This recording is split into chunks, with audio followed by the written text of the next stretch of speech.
Hello, and welcome to the Kimbley IT podcast.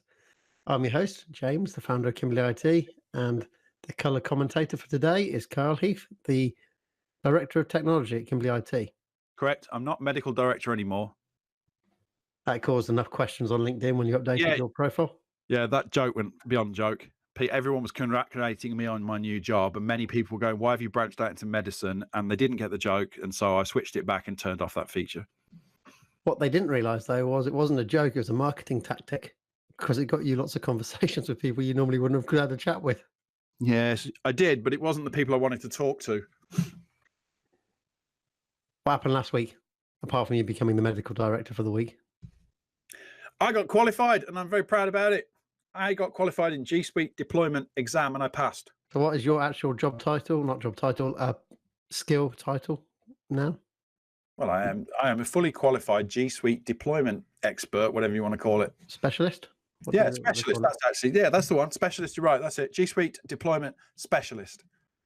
That's good news, because we should hopefully have a G Suite deployment coming up shortly that you can use your special skills on. It's funny when you pass the exam, though, of course. Exams want to challenge you in all areas that you might ever need to do.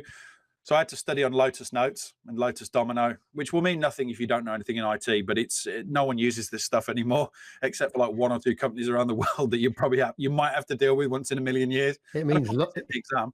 It means nothing even if you are in IT. No, it means nothing if you're in IT, but it's in the exam, which is the funny thing. Well, let's hope one day you'll get that Lotus Notes company come along and we'll need those skills. Having dealt with that product, James, I hope not. It's awful. Yeah. It's an awful thing. I've used it before. Very bad. So, yeah, that happened to me. And what happens to us? You've got leads from the mothership. What does that mean? Leads from the mothership. That's Google. So, as you know, Kimbley IT has been doing Google for probably a decade or more. G Suite. And actually, last week we had a big surprise where Google decided to send loads of leads to us. Well, I say loads, 2 leads to us out of nothing they've ever sent for the last 9 years. And that was appreciated by them and appreciated by us. And we've been in contact with one, hasn't really gone anywhere. The other one, though, has been really, really good. It's a marketing agency based down in Basingstoke who wants to move from Office 365 to G Suite. They're looking for a partner to move them across and to support them ongoing. And it's gone really, really well. Sent the proposal over. They've loved that. Going to go and have a chat with the directors, hopefully, the coming week, and get it all done and signed off. Yep, it's good that. Which goes to show that Google are finally now ready to accept small to medium-sized businesses as part of their business model, that they actually target and help people to generate leads and opportunities in that area, which is something they really weren't interested in before. So what's coming up in the next week? We have a lunch with Amric. What's Amric's company's name called? I've forgotten. Vibrant Networks. So Vibrant Networks based in Warsaw. Yes. And Amric's been a friend of ours in the industry for many years. I've known him on and off for around 10 years, I think. James, probably the same. Probably roughly the same. He's a good chap. Yeah, he's a good chat, and he's taking us for lunch at the Vine in West Bromwich. West Bromwich, which is an awesome pub. It is indeed, yes. I used to go there from when I worked with West Bromwich Albion. I used to go down to the Vine for a lunch. Never missed that one. It's weird. I've not actually met anyone really who's from the Birmingham area who hasn't been to the Vine at some point. It's legendary, isn't it? My dad used to take me there for the Indian curries they do. Yes, that's right. Yeah, famous for barbecue and curries, isn't it? Yeah, I reckon I haven't been there for a decade. You know what? Probably about the same. Yeah, probably about the same. So well, that'd be good. It'll be good to see Amric. His business is doing well. He recently won himself some awards in the Walsall area. He wins loads of awards. I know. He put himself in for loads of awards, I might add. So yeah, he wins them. He wins them. Well, yeah, I'll give him that. He wins them. He goes for them and he wins them. So that would be a fun thing to do. It's always nice to have a lunch. You're having a lunch at the end of the week with a client as well. Another lunch. Oh yeah, I forgot about that. Yeah, I sure am. Yeah, I don't have lunch. I have a coffee with somebody we've been to see in the past, CMA Video, at the end of this week, James. The guys, yeah, they've got an app. You might have noticed that they've got an app that they've been working on. Well, they contacted me and they're looking to provide some content for the apps and videos, and they wanted someone to talk around IT and technology. And so they came to me and you And I picked it up and said, yeah, I'll have a chat with you about that. Maybe we do some content for him. Make sure you iron your hoodie. Get that branding in that video. You do, of course. I won't be video. It's to go and talk about what we might do. However, we might do some videos for them. And of course, it'll be branded. Good. So that's pretty much what's going on this week. Apparently you're planning something for Windows 7 this week. Yes. I was at our favourite customer with the cars today over at Charade. Oh, they got some Windows 7 machines. They do. They got Windows 7, they've got Vista as well. Oh, well, that's not good. And this, of course, was the machines that control systems that we're not technically responsible for. Oh, these were the ones. Those in businesses. And in this case, it's the ones that run the paint shop, and it's the ones that run the body system out in the workshop, in the body shop itself. These are the ones that are provided by the manufacturer of these computers. Yeah, one's provided by the company that look after the paint shop, and the other ones are provided by the body shop software company. And they're all running Windows 7, and one runs Windows Vista, and they're all dog slow. Oh, no surprise there. So rather than install our security software and monitoring software on them straight away and possibly do something that's a bit rude without asking, I will now be in contact with both of these companies to ask, can we install our software on them? And what are you going to do about when we need to move them all from Windows 7 and Vista to Windows 10? Because that needs to happen. You're a brave man asking permission up front. It's normally easier to apologize afterwards. It is, but when you don't have the administrator credentials for the machine, it makes it more difficult. That's a shame. Plus, the paint shop machine, I'm not breaking that. I've seen it. It's not good. And I'm not having anybody say it's your system that broke the paint shop and stopped them painting. That's not happening. Yeah, because that'd be a bit of a nuisance. Yeah, it would. Yeah. And these are things you have to be very careful about in business when you work with IT systems. It's very easy for somebody to point the finger at you when you're trying to do the right thing and you genuinely have the right intention to help, but you go ahead and do something without checking, and then politically it comes back and bites you in the bum.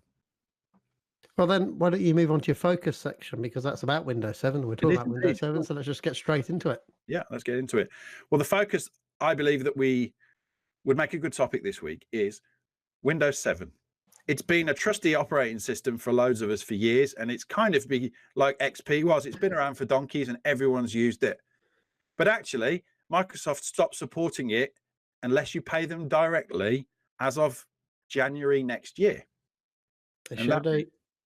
No more updates, no more security fixes. So theoretically, if in February a hacker type finds a vulnerability in Windows 7, Microsoft aren't going to make a fix for it. It'll just sit there.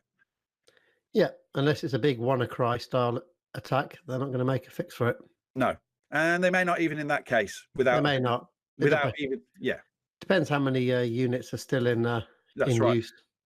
So what you're seeing at the moment is, if you look at the websites from many IT support companies, you will see lots of FUD going on. And FUD is fear, uncertainty, and doubt. It's a marketing term. Well, that's how they market. That's why. Yes, that's right. They're marketing on fear. And what are they saying? They're saying, if you don't upgrade your computers from Windows 7 by January 2020, you will be at risk of ransomware, really vulnerable in your business, not GDPR compliant, breaking the law, going to jail, all that kind of stuff. Well, this all falls into the marketing plan. So basically, the massive majority of IT support companies all use one or two marketing companies for their stuff. And at the moment, they're focusing heavily on security because they can't sell on the benefits of what they offer. They can't differentiate on the benefits. So instead, they've all decided to sell on fear and security, because if you can't sell on benefits, you sell on fear, and you hope that you fear people and scare people into buying from you rather than buying the benefits. Well, this is true. This is true, James, because statistics and all that kind of stuff, but studies have shown that humans are more likely to act against their fear of loss than they are of gain. And that's a tactic so that marketers have got the advantage. If you sell on fear of something, you're more likely to get a reaction than you are if you sell somebody the gain that they will get. That's been proven psychologically. So the temptation is to go the easy route. The temptation is to turn to the dark side and scare people into doing stuff, because the stats are on your side. They're more likely to respond. Is it the right thing to do? No. Is it talent-wise? No. It is better to sell someone on the benefits because you know you're going to help them and they're going to get more out of it. So at the moment, all these IT companies are scaring everybody that says, if you've got Windows 7 by February next year, you're in the stum. And what I wanted to share was that, yeah, you probably shouldn't have Windows 7 by February next year. It would be a good thing to change. The reason I would primarily say that you should have changed is that Windows 7 is a rather old operating system. And then you're missing out on all the good features that are in Windows 10. And that's the primary reason why you should have changed. Yeah, well, there's not that many good features in Windows 10, but no, it should. Yeah, you should remove Windows 7 by then, because it's going to be risky running it, and you therefore need to have an up-to-date operating system, because it's a you know what I would time with that, what I would vector someone can attack, and you just need to close that off. What would jump to me is that if you still got Windows 7 on a computer, the chances are that computer is probably at least 3 years old. Oh, older than that, I'd imagine. Yeah, exactly. So what does that mean? It's likely to be slow, old, and actually that's where you're wasting time. By having that old machine, you are waiting on it. But the only other valid reason you'd have to have a Windows 7 machine is if you've got a bit of software that only runs on Windows 7. For some reason, it doesn't run on Windows 10. It's very unlikely, but in the rare occasion that you do have a machine that's got software limited to Windows 7, then you need to look at what you can do. Can you take that Windows 7 machine offline? Does it need to be online? If it doesn't need to be online, take it offline, so it's closed. It's air gapped, basically. It's not connected to the internet, and you can carry on using that old bit of software that requires the system. Otherwise, have a look and see if there's a newer version of that software. And if there is, it's time to get your hands out, get your wallet out of your pocket and pay for the updated software and the updated machine. Yep. Yep. And that is an entire issue in itself that I used to see a lot in manufacturing companies, where the software that controlled the laser cutting machine or metal cutting machine, etc., was running on Windows XP, and they wouldn't pay to have it upgraded because they bought the machine plus the computer secondhand. The best solution really is if you have got a Windows 7 machine with some software on it, is to you've got an opportunity now to completely improve your operations by looking for alternatives that are web-based software, cloud-based software that runs just inside the web browser. That way, you're never going to have this issue again. If for some reason, if Microsoft says, "Oh, we're not doing Windows 10 anymore, we are actually now going to bring out a Windows 11 instead," and we're going to end Windows 10 in 2025 or whenever. If you've got software that's running in the browser, there's a web-based one, that's going to carry on running no matter what operating system you run it on. In fact, you wouldn't even need to use Windows. You could go and put a free copy of a bit of software and operating system called Ubuntu, which is a fantastic bit of software. It's a Linux software, but it doesn't matter, because if the software you're using is running just in the browser and connecting that way, then it doesn't matter what operating system you're using. As long as this is your operating system, which Ubuntu will be. Yeah, I agree.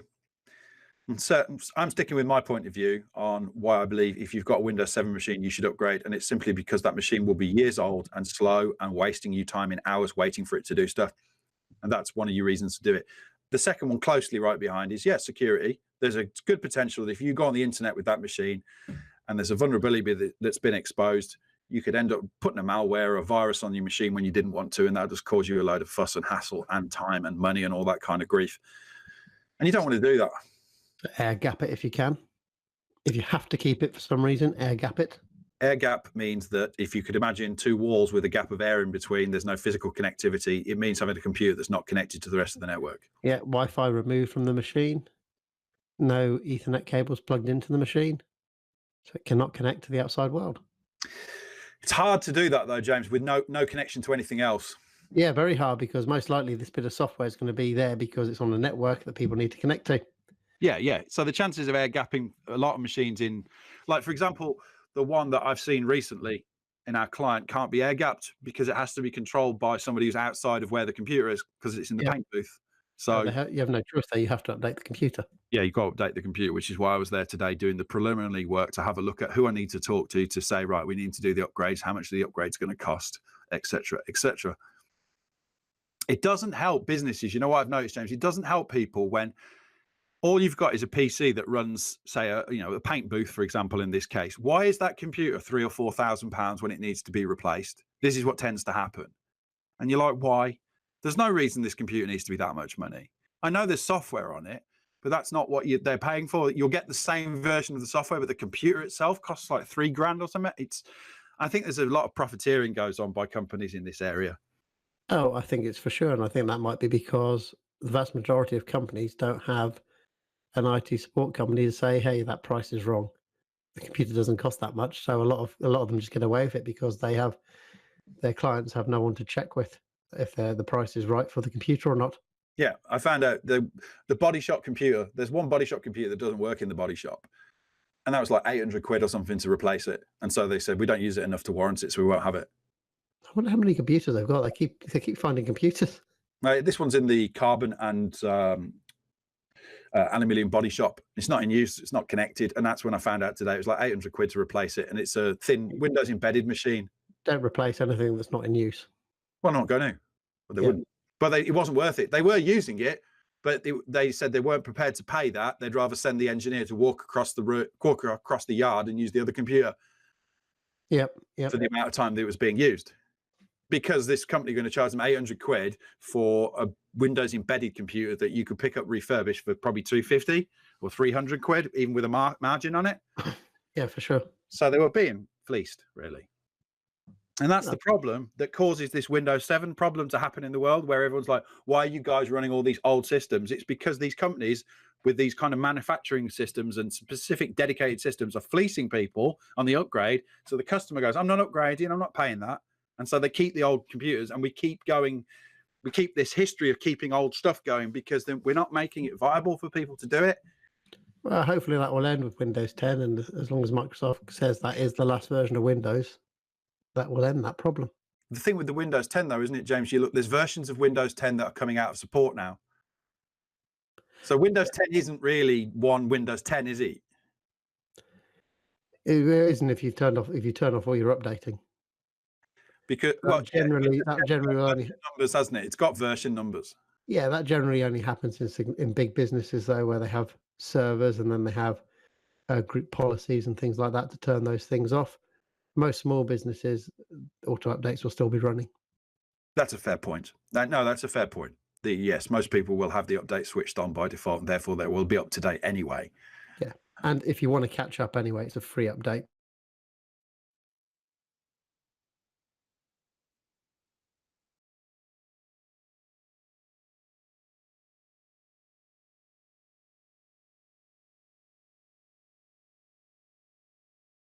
Scare customers into, they're trying to scare sales out of people. They're not even doing it in a way that's genuine. They're not even doing it to help their existing customers who might have one or two old machines. They're doing it to scare people into buying new stuff.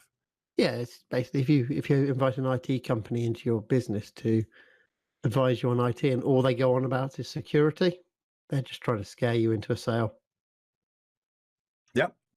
That's all they're doing, because they can't sell on any differentiation between them and the other IT companies, because they all offer Microsoft Office 365. They all offer the same stuff, remote management, remote patch management, all this kind of stuff. So what can you do? You just got to scare someone into a sale. Yeah. Yep. That's it. So if you're out there and you're listening to this and you've got Windows 7 anywhere in your business, one, don't panic. It's not going to be the end of the world come January. And you're certainly not going to be not GDPR compliant or any of that rubbish, because the thing GDPR compliance turned out to be a big hoo-ha about nothing anyway. What you do want to do is have consideration that you've got a computer system that's a little bit old. Have a think about what you can do to move yourself to something newer. If you've got a relationship with somebody, talk to them. If you don't, it might be the time that you did start having a relationship with somebody and you spoke to them. And then would be a good shout. But if you want to just do it the whole Microsoft way, then I can't help you anyway. Yeah, but if you've got an open mind and you're prepared to just launch into the modern world of IT and go G Suite and put it all in a browser and have a fabulous time and spend more time with your kids, then you should talk to us. Yeah, if you're young, fun, and like getting work done, come and talk to us. Yeah, sail over. So that's it. We'll move on to in the news, things that have caught our eye in the news, which seems to be just me that's caught things. You haven't. No, I've got one. I don't have time to put it in, but carry on. Okay, well, okay. Well, I don't know if you know, but it's the centenary of British Airways. I didn't. And what they've done is they've launched a load of retro liveries on their 747s, which I think are awesome. You like British Airways, don't you? I just like the fact that they're doing their retro liveries. Who doesn't like seeing retro liveries, especially when they look pretty smart and they probably look better than some of the modern stuff liveries you see out there. And it reminds me of when I was younger. Livery a posh word for paint? Paint job. No, it's an actual thing. It's a design. It's a branding. Paint's just paint. You don't say I'm going to livery my living room. I'm going to look up the word livery now. A special uniform worn by a servant or official. Yeah, exactly. But it's also for branding and liveries of cars, livery of sports teams, a lot. So it's different to painting. Yes, a special design and colour scheme used on vehicles, aircraft, or products of a particular company. But yeah, so British Airways has done a retro one on some of them. So they've got this British Airways 747 in the Landor livery, which is the one that I remember when I was a kid. Okay. Awesome. They got the old BOA ones as well, BOAC ones, when they used to be called operate under a different name, which was British Overseas Airways Corporation. Right. But if you click on the link, sorry, people in the I've got the BOAC one. Yeah, I don't remember that. Do you remember the one that's the fourth one down? I think fourth or fifth picture. It's the grey one with the blue undercarriage and the red tick going along the side. Landor one. Yes, indeed. Yeah, that's the famous one. Yeah, that's the one I remember from like the late 80s. Yeah, 80s, early 90s. That's the one that they use when they had those famous adverts going on online with the music that everyone recognises, but I can't remember what it's called. Yeah, it's a piece of classical music. Just go to have a search for British Airways retro liveries. Anyone who's listening in, and you'll see all the 4 or 5 retro liveries they're currently running on planes around the world. Yep, very good. I thought that was cool.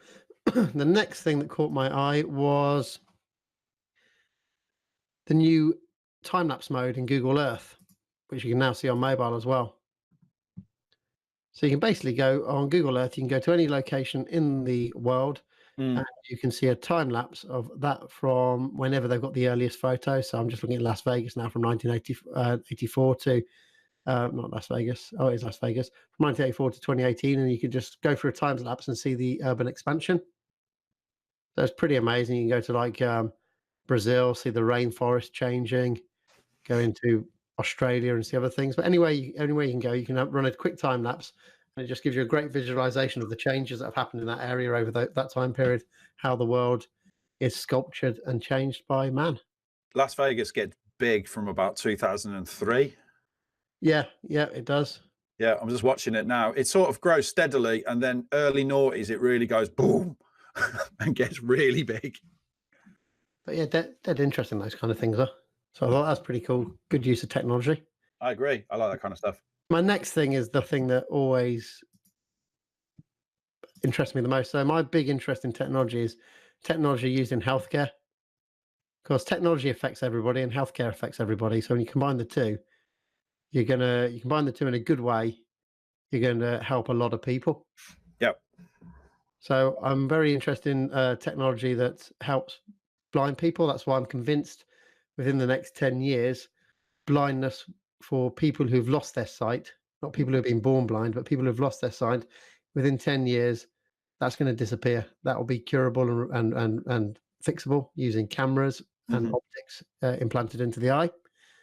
If you've been born blind, that's going to take longer. I'm pretty certain that will be corrected at some point, but it could take longer because it's possible. It depends how you're born. If you're born blind because you're missing vital parts to connect the optics to your brain, then I think that's going to take a bit longer to be fixed. But I think by the time my innings is over on this world, that people who have been born blind will also be able to see again.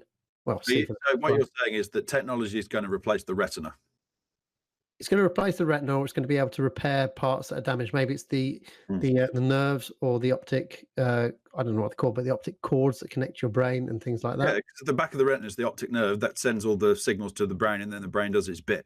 Yeah, so I'm convinced blindness will be a thing of the past by the time I die. And I think people who've lost their sight within the next 10 years, they'll be getting that back regularly with technology. Another thing that kind of backs that up for me is scientists have now been able to pull speech directly from the brain. So they've been able to implant on people's brains and being able to detect what that person's saying and then vocalize it through a computer, which is huge for people who've got really bad conditions like someone who's locked in syndrome, locked into their body. They can't communicate, or they only can communicate by using their eyes and staring at words and moving them around onto a picture board. Yep. This is game changing because they've got it to work. They've got it to work on test patients that have already had implants done, and they've been able to. The person's basically been thinking of what they want to say, and they've been able to decode that and actually allow a computer voice to say that for them. So basically, the worst condition you could possibly ever have, in my opinion, is locked-in syndrome, where your brain is fully functional but you can't do anything. You're stuck. Yeah, I know. I don't even like to think about it, James. Exactly, but imagine the difference this is going to make to those people who can now talk, who've got locked-in syndrome. Once this technology it's got to go through peer review and all that kind of stuff. But if it's successful, and that can be made cheaply and implanted cheaply into people, that's a huge difference of these people locked in. Just being able to talk to somebody, you can hear them, but at the moment you can't respond. But now you're going to be able to talk. Talk's the biggest. I imagine if you're in a situation like that, being able to talk is probably the most important thing to be able to do. Yeah, to be able to communicate. Yeah, because in an easy way. Because there's other ways to communicate, but Stephen Hawking had to do the whole twitching movement and things like. Yeah, he would have just been able to think it and say it. Yeah, Stephen Hawking had the advantage as well of having been very successful and having the money to be able to fund it, to get all the technology easily and quick, fund it and get research done. For an everyday person, that's not practical or possible. So hopefully, if they can do this technology and make it cheap, that'll be huge.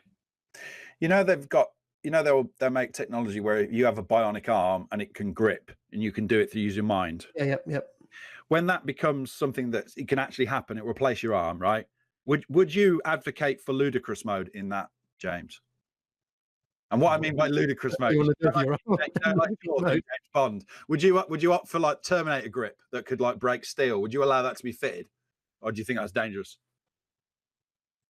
I don't think it would be programmed into it. Wouldn't it be great though if you had like the hand and you had ludicrous mode fitted so that you could just by default it wouldn't be programmed in, but it would be But this is the reason why people say that right now, somewhere on this earth, there's someone alive who could potentially live forever. Because if you can start replacing human parts, it doesn't matter if your arm breaks or it gets too old, you replace it with a modern computerized one. If you can, yes, and we're going. You know where this whole discussion goes. We've been through this in the past. Exactly. It's like if a heartbeat. Generally, I think a heartbeat is essentially can last for about 1 billion beats. Yes. In most animals, but if you can replace your heart, well, then with a synthetic one that works, then that's not a problem. That's going to be you're not going to get a heart attack anymore. Well, this was what the film that I said on Saturday night to you is one of my favourite films of all time, that you returned and said, no, that's a pile of shite, which meant we had a difference of opinion over our film enjoyment, is exactly about the concept of coming out of biological bodies because they're a weak form. They're a weak form for our minds to be sat inside. They're fallible. What was that film, a comedy film from the 1980s? It had 2 women in it, and they were replacing body parts, and they twisted their necks around and stuff like that, and it started falling off their bodies. Yeah, Death Becomes Her. Death Becomes Her is the one you're thinking of. Yeah, that's the one. That was a good. You know a lot about films because that was a really crap description I gave you. 2 women from the 1980s. Yeah, I think it was early 90s. I think it was 93. Death Becomes Her. Yeah. The film I'm discussing is 2001: A Space Odyssey, which was on the BBC on BBC Two on Saturday night, and is an amazing film. James doesn't like it. No one agreed with you on Twitter. I saw your tweet put out, and no one replied that it was a good film. Because nobody knows who I am on Twitter, James. It doesn't mean that there's not an opinion. There's no evidence. That's all I need. That's not evidence. Survey of one. That's all I need. Where I was getting to is that, you're right. People will live forever in the fact that the human body will become replaceable in part with much more reliable and robust robotics and mechanical things that can last a lot longer than flesh. And therefore you'll be able to live on and on. Yeah, essentially the only thing that's going to fail at the moment is the brain for you. Would that pose, here's the question that poses, James, that if it becomes a point in life where we can live indefinitely, and that becomes almost a standard for anybody, would it reduce risk that you'd ever try and do anything dangerous? Because the only thing that could kill you is literally, you know, getting yourself dismembered, something dangerous. Well, that depends. It depends if we've worked out how the brain works, because there might be a point where we worked out the brain and we can actually transfer that over to a microchip. So you carry on living inside the microchip. Oh, I know. Well, that goes beyond the body. Then that takes it to the realm I'm discussing, which goes beyond the body when you become an entity. I mean, I don't think I'd want to live forever. No, I don't want to live forever. If I had the option, I think I'd probably pass on it. What I would like is to live for 200 years. I think 200 years is a better gap than 100 years. Yeah, I think, no, I wouldn't mind longer at it. Yeah, longer at it would be good. Yeah, if you get it to 200 years, I think that would be great for everybody. 200-year lifespan. If I was a quarter way through now, as opposed to approximately halfway through, yeah, I'd be a lot happier with that. And 200 years and that's it. Program it in so you do die on your 200th year birthday. It's an interesting one, isn't it? Yeah. Then you get shit done when you know that's coming along. That's when you start focusing and getting things done. There's a character in a Douglas Adams Hitchhiker's Guide to the Galaxy series who is immortal, and he's called something like somebody the infinitely prolonged. Yeah. And he's absolutely fed up to the back teeth that he is infinite, and so bored that he decides to insult everybody in the entire known universe in alphabetical order because there's nothing else to do because he's so bored. Yeah. And you could imagine, well, how can you do that if people keep living and dying and he has to keep readjusting his list? But it's the only way he can keep busy. 200 years would be nice because being a fan of technology, 100-year window is good to see how it moves on, especially now because it's moving more rapidly all the time. But a 200-year window would be nicer. Yeah, it would. But back to reality and what we're dealing with now. Well, what we're dealing with now is because I've only got 100 years to live. I'm going to move on to the next news item. Best. We ain't got time to waste. Chrome dark mode for Windows. So you've had this for a few months in Mac. With the latest Mac OS, you can turn dark mode on, so all your Finder windows and computer setting windows are dark, and you can do that in Windows 10 as well. So your Windows Explorer has a dark background and stuff like that. But Chrome would always stay really bright and light with a bright white toolbar and all those kind of things. But as of Chrome 74, which has just come out end of last week, this week, when you flick your Windows 10 machine into dark mode, Google Chrome will now also go into dark mode. So your address bar is dark black, your toolbar is dark black, all your tabs are dark black. Again, it's nicer on the eyes, especially if you're using a computer in a dark room or late at night. You're reducing that bright white light that's coming at you. So I'm going to do a try it now video on how to turn that on. So if anyone's following our YouTube channel or LinkedIn, that video will be going up at some point in the next few days. I wanted to do a Minuteman video on how to turn on dark mode on Chrome on Android, but I haven't got version 74 yet. Yeah, well, once you've got it, you can do it. Yeah, it's a flag. Apparently, it'll be in the flag section at first. Yeah, flag section is experimental stuff. They've said that it'll be I think it's a week or two before it'll come out on Android. Yep. So, rant. I've got a short rant though about Google, about Channel 4 even. Freudian slip. Yeah. Well, Channel 4 online streaming is the worst. What I saw your Twitter post about this, right? What do you mean by online streaming? Is this the app or something else? Oh, the app, right. The 4 on demand. You know, their iPlayer. Yep. It's rubbish, is it? Oh, it's absolutely shocking, and it's because I don't know what they're doing in Channel 4, but they seem to think that we live in the early 2000s. So they've removed their HTML5 support. So to watch videos, you have to install Flash. Really? In Chrome, you have to enable Flash, and you have a browser to install it to watch their videos.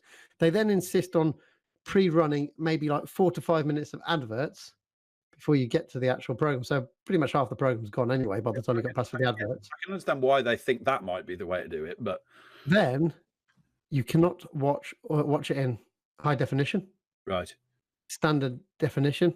So if you're watching on a monitor on a computer, if you're watching it on your TV, it's SD, it's not HD. They used to have HD, but they've removed that as well because they're going back to they're doing their retro streaming. BA's doing retro liveries, Channel 4's doing retro streaming.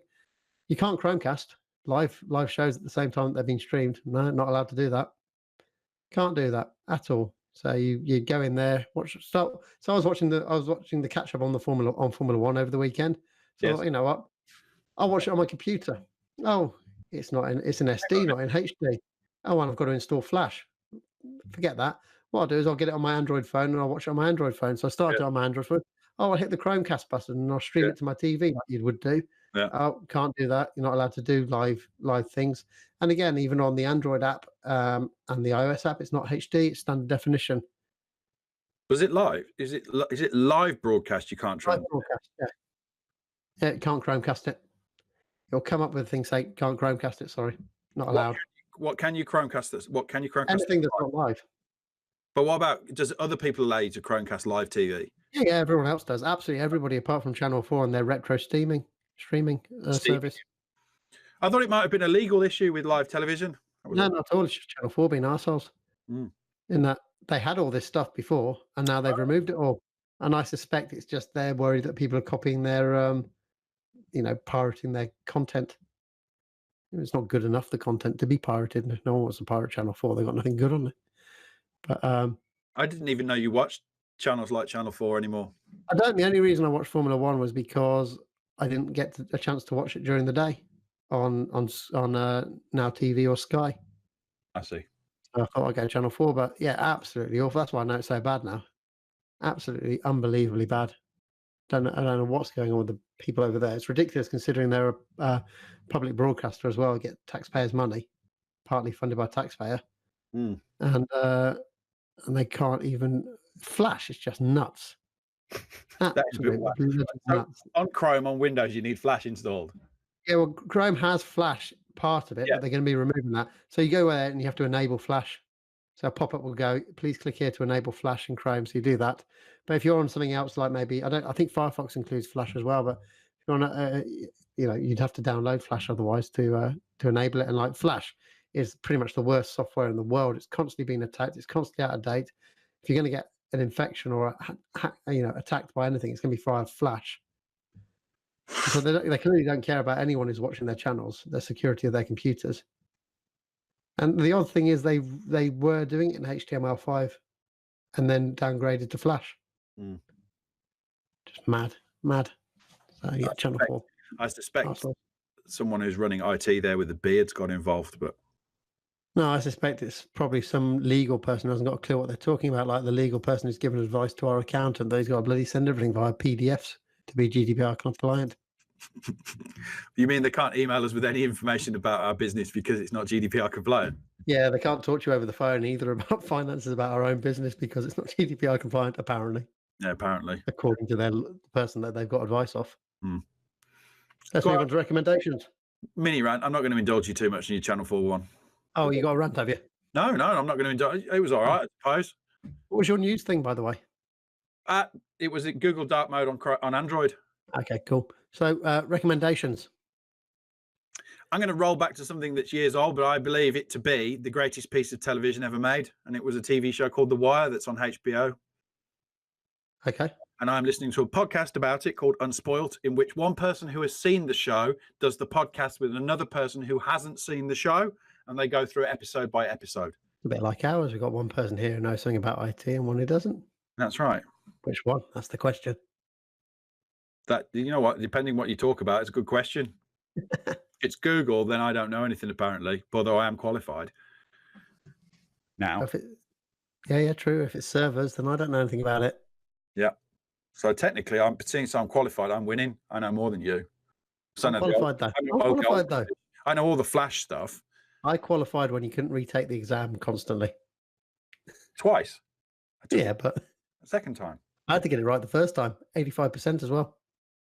Let him have his moments. Anyway, back to The Wire. The Wire was a TV show based in Baltimore about police, and it was 5 seasons, and it is one of the greatest pieces of television ever made. If you want a TV show that is a book, chapter by chapter in television form, and requires intense watching, and is not lightweight bump, this is it. Is it better than Father Ted? Father Ted was good, but it's a comedy program. The Wire is not comedy.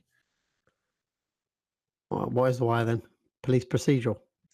It is a TV show that explains the drug trade and the police force in Baltimore through 5 seasons, looking at different aspects of the city, police and drugs, Then you have how international drug trade involves with the local drug trade. Then you have the politics of the mayoral and city commissioners.